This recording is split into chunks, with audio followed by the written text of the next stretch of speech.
Hello and greetings and happy 4th of July, America's Independence Day.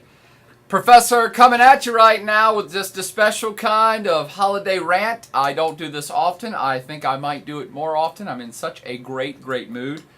And I just wanted to greet everyone who tunes into these podcasts. First and foremost, to thank you so much for continuing to support me and the Plaid team's efforts and being part of the Plaid tribe, and just to talk about America.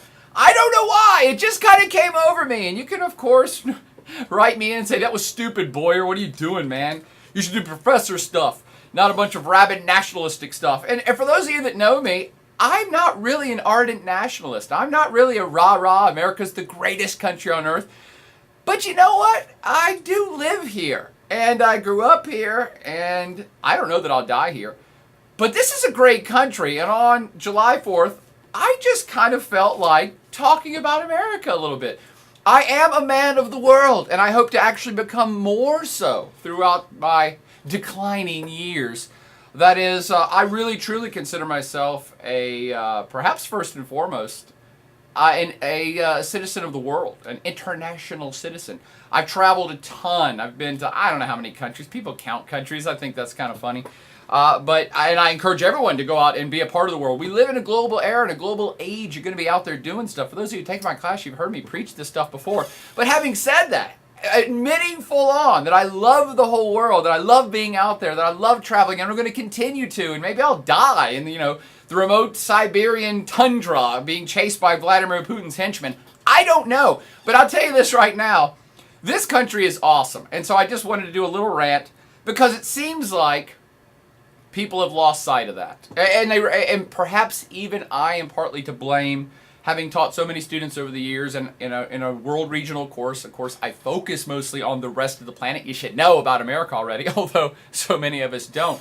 And all the news in today's world and even the stuff here at the university focuses on the rise of China. Oh my gosh, China's going to be the next big world power. You've probably heard me say that. And India's rising, and you have Brazil and Turkey and all these other countries, and Russia that are reasserting itself and becoming big global powers. And we certainly are entering a multi-power, multipolar world in which you have a diverse array of powers that affect planetary events and economic events and political events and wars and everything else. And I guess that's why a lot of Americans are depressed right now, because this is kind of the end of the era of American supremacy. For those of us that have been watching this stuff, really for my whole life, a lot of us have seen this coming, and a lot of Americans, I think, are wildly depressed about it. We're like, oh my God, we won World War II for the Frenchies and all those Europeans, and then we were the masters of the entire world economy for a good 60 or 70 year run, and we're the military power, but now we're all bogged down, and there's book after paper after novel after textbook that's coming out in fast pace right now, talking about America's decline. And we're losing the economic war. China's going to be the biggest economic power, and China's climbing the ranks not just of economics, but title after title of the best place to study, the best place to start a business, the best place to make money is going to other parts of the world. And that, maybe even we're losing out in research. And I hear at the university that there's going to be like 10,000 new Asian universities that are popping up all over the place, and they are, to compete with America's most awesome educational system. And on top of that, we're in this recession and this funk, and it's a part of a global recession, which was caused by America's materialism and too cheap of mortgages. In fact, there's a lot of people even saying now that education is getting blown out of the water, much like the mortgages did in our country, because it's become too accessible, and the government and places like Fannie Mae and Freddie Mac and student loans are making educational loans as readily accessible as house loans, which means in the bigger picture, everybody's got a house and everybody has a college degree, and now everybody's in debt, extended way beyond what they can pay back, and the system's crunching and crushing all around us, and America's in terrible shape, we're bogged down in war. Dudes, here's what this rant is about. Relax. This country kicks ass. Yes, there are other powers rising to meet us. Emphasis on the meet. They're not even halfway to us yet. I'm willing to fully admit, China is going to be the richest country on earth. total GDP. Probably in the next 20 or 30 years. You know what? Who cares? Maybe it's time to end this era of 100% American supremacy. Why are we all so depressed about it? I'm actually looking forward to it as a rejuvenation period because dudes, dudettes, friends, peeps, family, everything is cyclical, man. America's been around for 200 years. We've only been in the limelight as number one with no close second. Really only since the demise of the USSR back in 1990. It's only been 20 years that we've been the supreme superpower. And really only 60 years that we were the greatest power on earth with the Soviets trying to catch up with us. Why do we have this preconception that the end of this kind of bizarre era in human history is something that we should be depressed about? I think it's going to be invigorating. Everything is cyclical and everything changes. We in America, as the greatest country on earth, take that with a grain of salt, should be embracing this change. I do agree. I think our economy sucks. I think there's not enough people in America who are actually doing real work anymore. No, hold on. I'm not talking about people on welfare. I'm talking about lawyers and politicians and stock market traders and Wall Street financiers and bank people. What do they do? What do they create? And the answer is nothing. They move wealth around and profit off of the movement. America is not producing enough. It's not producing enough in the manufacturing sector. It's not producing enough in the agricultural sector. Well, it kind of does that, but it's like two companies that control all the food. And I believe that we're going to see a big change coming as, I won't say our economy is going to collapse. That's nonsense. That's not going to happen. But it's the restructuring is coming. Again, part of, I think, the depression in America right now is this rampant materialism. And I'm not going to blame. I'm not a big conspiracy theorist. Oh, the government did it. Oh, the big companies did it. No, dudes, we all did it. Who doesn't want more crap? Who doesn't want a bigger house and a bigger car and a yacht and a boat and a beach house? I want that. I don't got none of it. I'm just a poor college professor. But who doesn't aspire to have that? By the way, 1 billion Chinese people are rabidly grasping hold of that concept and becoming materialistic as hell. And their crash is going to happen in another 20 or 30 or 40 years too. You heard it here first. So this whole kind of cycle that we're kind of going down in the world, I think that's nonsense. Change is certainly coming. The rabid materialism of the last 50 or 60 years has ended up being a bit shallow for most Americans. We're a bit lost right now. We're overextended and overreached globally in too many wars, in too many places. Basically, we've become the world's policeman or the world's Superman, I like to say it. And that ain't a bad thing, because let me bring it back. Change is good. I know a lot of conservatives will argue with that, and that's okay. But change is good, and things cycle. This is a natural phenomenon. It happens in nature. It happens in business. It happens everywhere. Big companies rise up and become awesome, and then they fall down and crash and burn. That's just the way it goes. I don't think America's going to crash and burn, though, because we simply are more resilient than any business. And personally, I believe we're more resilient than any single country on planet Earth. That's why we're so freaking awesome. Effing awesome. You want to hear how awesome America is? Dudes, go around the rest of the planet. I've been there. Yes, all these other countries are getting richer. Is that a bad thing? People are living better. Is that a bad thing? People are becoming more materialistic. That could be a bad thing. But they are trying to be like us. Get a grip. Take that as the compliment that it is. Every place on the world wants to be America, and why is that? Because our country's effing awesome. And again, I'm not really a huge, big cheerleader of, rah, rah, Uncle Sam's the best. But having been around the world, and you should go too, there's still mass poverty in lots of parts of the world. There are still dictatorships. There are still political limitations. And for all of the hoopla and rah-rah, China's going to be the #1 country ever, and they're going to steal all their jobs, and they're going to steal all the research and development positions, and they're going to create universities better than ours. Don't count on it. Don't count on it. You cannot have the top-notch research and development, scientific communities, freedom to do everything in theater, to geography, to home and decorating and interior design without freedom. And the Chinese folks are going to find that out real quick. Some of them already have. That, yes, their society is getting rich. Is it going to be as awesomely free as ours, and therefore wide open as possible to opportunities, new businesses, new ways of thinking, new ways of designing? No, they're not going to be. Everybody chill. When you hear about India, okay, India's a democracy. They're pretty free. and they're bustling and booming in all of their high-tech industries and computer. They're cranking out more computer engineers every year in India than we are in America, like every 10 years. And good for them. Does that mean they're going to take it over for America? I don't think so. There's 1.5 billion of them there. So you start to look at political freedoms around the world, of which the United States, with no reservations, is number one. Europe is pretty free too. Australia is, well, it's Australia. I mean, they got more kangaroos than people, so they're pretty free too. But no major power on the planet is as free, as open in terms of personal freedoms, in terms of business freedoms. And I'm not a big business person, but I've talked to a lot of European friends and places in Europe that we think of as rich as us, like Germany or even the UK. They're severely constrained business-wise of what they can do. There's a lot of red tape. There's a lot of stymieing of creativity over there. So America's number one in personal freedoms, business freedoms, which is likely to open up more in the future.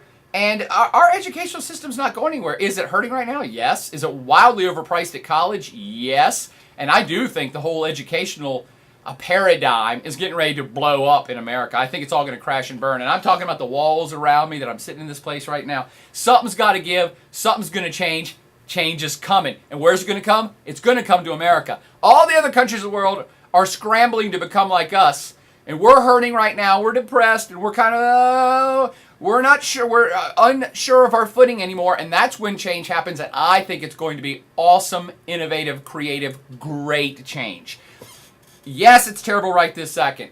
But I believe we have multiple things going on here that are going to cause us Americans, to pick up the ball again and start running. Because I don't think we have for a while. It's like the number one sports team. They're so good. They're so awesome. They can beat everybody so handily. And they win Super Bowl after Super Bowl, World Series after World Series. But eventually, they get a little too comfortable. They don't practice as hard. They lose that drive to win, to get your first Super Bowl ring. And that's what America is right now. But don't think we're not going back to the game, folks. Oh, hell no. We need to pick back up the ball and run with it. And to get back to what I was talking about, some of the structural things is America has become, I think, a little slack and a little too soft. And it's become too materialistic, obviously. And that's caused people to be selfish and lazy, and it's brought a sense of privilege and self-entitlement to virtually everybody. And I am not even going to, I don't want you to think that I'm talking about, the poor people are expecting to have welfare and expecting to get a handout. No. I think that entitlement has become expected in America. I'm picking on the rich classes too. I think from top to bottom in American society, the rich people expect all their tax breaks and everything to go their way and to nobody to bother with them, and they don't have to contribute to American society whatsoever. At the top and at the bottom, they feel like they need to get their piece of the pie, and they are accepting entitlements as fact. And it's like, dudes, from top to bottom, this whole society's gotten slack and lazy. Time to pick up the pace. Put your eyes back on the ball and realize it's going to take a hell of a lot of hard work to go forward again. But when we pick up the ball, watch out, China. Watch out, India. Watch out, Europe. You know this. When America picks up the ball, we are going to go back into the end zone time and time and time again. Just some of the structural changes that I think are coming. And this is just all an opinion piece. You can feel free to stop and delete at any given point. I think the crash is coming in agriculture. I think it's coming in manufacturing and our whole service sector. Remember, America's whole economy is now based on service sector, which is people serving other people. And some of those services are good. A lot of them pretty much are worthless and create nothing. They're not creating product. They're not creating wealth. They're not creating anything for society. Again, they're like stock traders. They're just moving stuff around. They're not making anything. I like to think of one of my favorite quotes from a non-action movie. Has anybody seen Wall Street with Charlie Sheen, back before he was crazy, Charlie Sheen? In one scene in that movie, Charlie Sheen's father in the movie, who's his father in real life, said, "Son, what are you doing? Why are you trying to make money off the buying and selling of other people? Go do something real. Do something with your hands." And I'm paraphrasing here. He says something like that. But the essence of that rang true to me 20 years ago when I saw that movie. It's like, that's true. I'm not suggesting everybody run out and be farmers or go work in a factory, but we got to get back to that a little bit. Yeah, 80% of our economy is based on services. Services to what? We're not doing anything. And that artificial wealth is what's kind of ballooned us up, and we're all just floating around here with going, what are we supposed to do? Our economy sucks, so what are we going to do? None of us have any skills to do anything else. Myself included. I'm a professional speaker. What the hell else can I do? And we have to import labor to work on farms and to build buildings. It is hilarious. Here at the university, not only did I already know that here in Virginia, most of the fruit and stuff that's picked and most farm labor is Mexican immigration.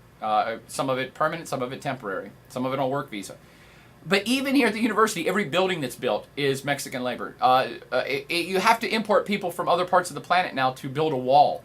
And it's like, how have we gotten to this point that we can't grow our own food or build our own buildings, much less all the plumbers and electricians and all this other stuff, without going to the rest of the planet to do it? I understand. Yes, it'd be great if everyone in this society had 10 college degrees and sat around and thought about stuff and produced 10 million new products and 10 million new theories and 10 million new everything. But we're not even doing that very good anymore.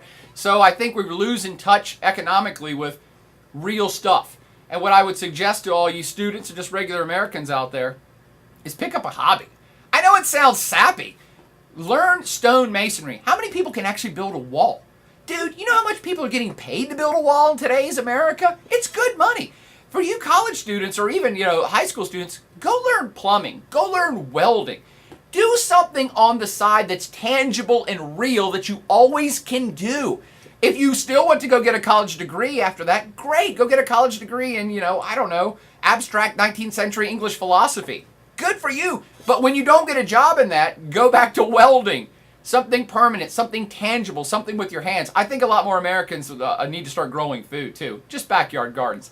I know this sounds so utopian, but Thomas Jefferson was all about that. Founding father, baby. George Washington distilled his own liquor, for goodness sakes. They all made their own beer and bread.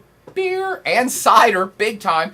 Those are the founding fathers. Those are rich aristocracy guys. Yes, they probably had servants and people do it for them, but some of them tangibly did it themselves. Real people doing real stuff. And what's wrong with that? How did we get to this point in our country that we look down on people who actually have any real skill to actually produce any real thing? We look down on them.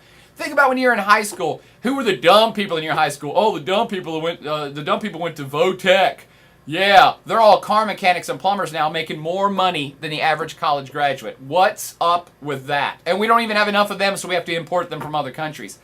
Something's got to give, and I think that we need to get back to I won't say the basics, but I think that people need to start thinking outside of the box a little bit of this idea that everybody's going to get a $100,000 education and suddenly be making bank on Wall Street. That's a fantasy.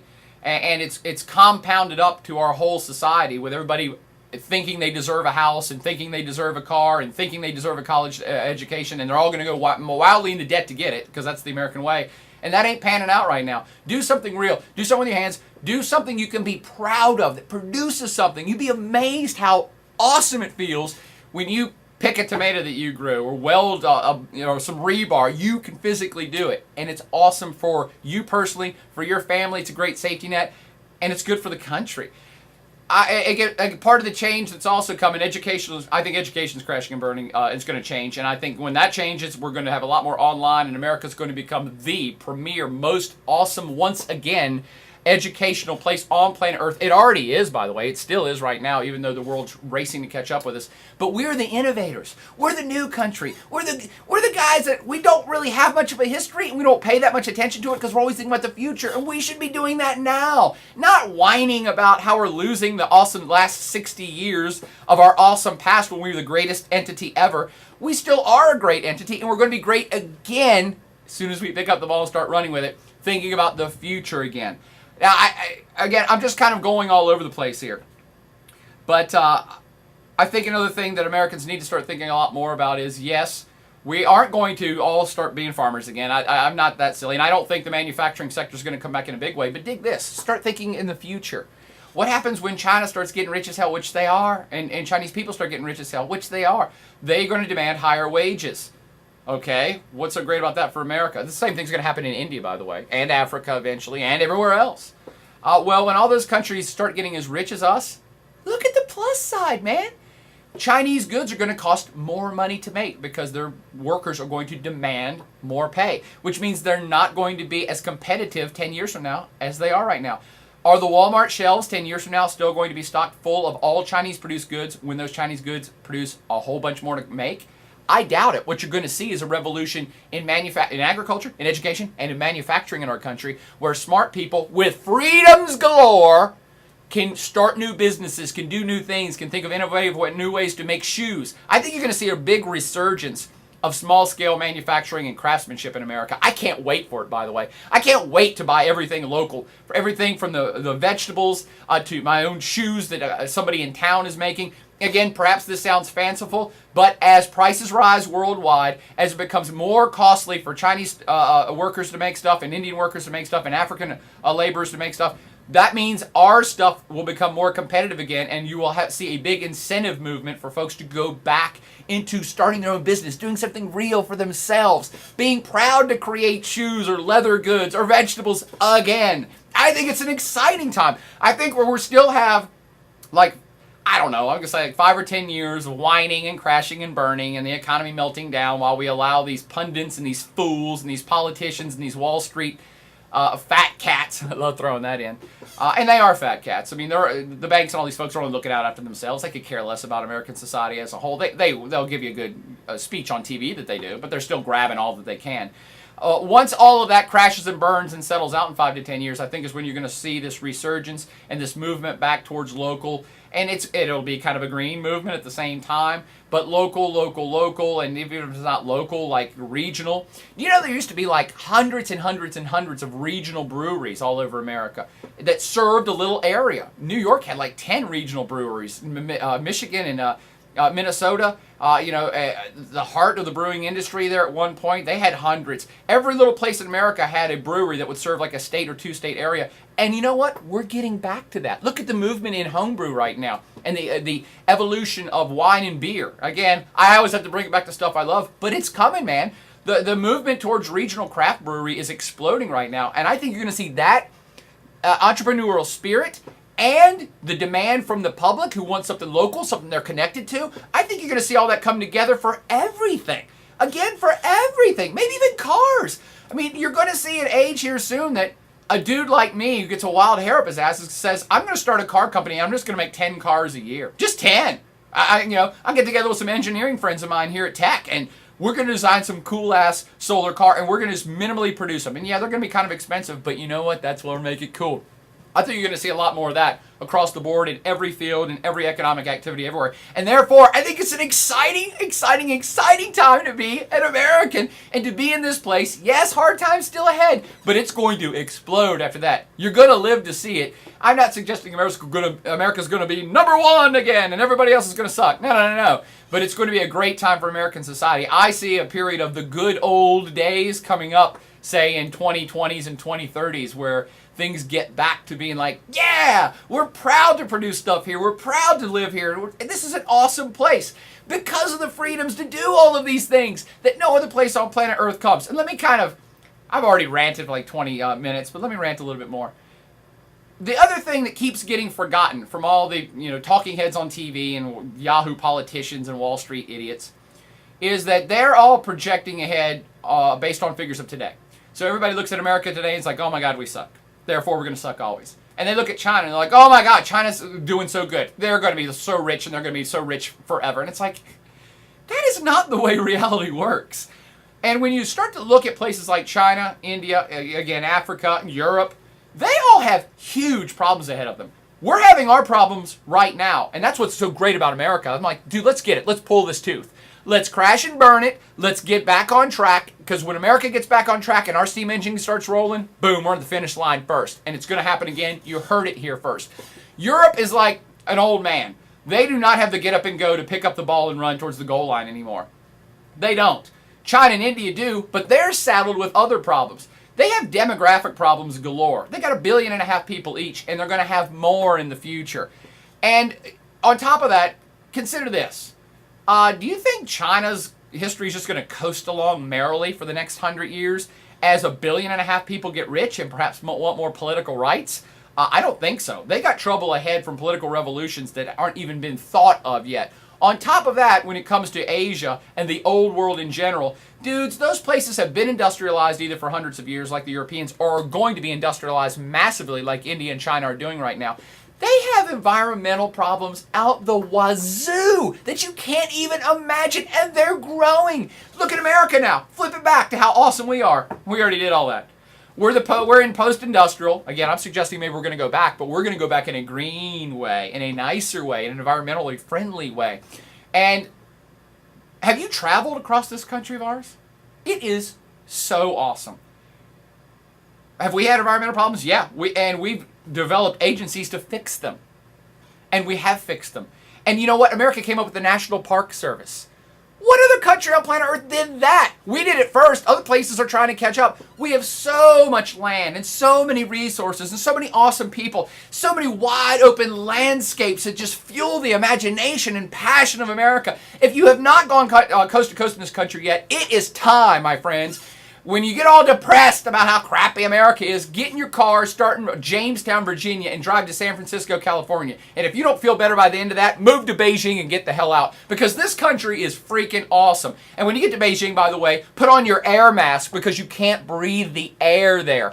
There are multiple huge problems that all of these countries that we're touting now as the future powers are going to be facing. America's going to have its own to face too, but I actually think we're facing them right now. Again, we are bogged down. We're carrying a 1 million pound load on our back through quicksand trying to go forward right now, and it sucks and we're going slow and it's terrible, but we are going to make it. And when we get out of that quicksand and get off that 1,000 pound, 1 million pound armored jacket of nonsense and start going forward, no one will catch America. One last kind of revolutionary thing that I think is changing that people should be more positive about is America's overextension globally. I think that's coming to an end too.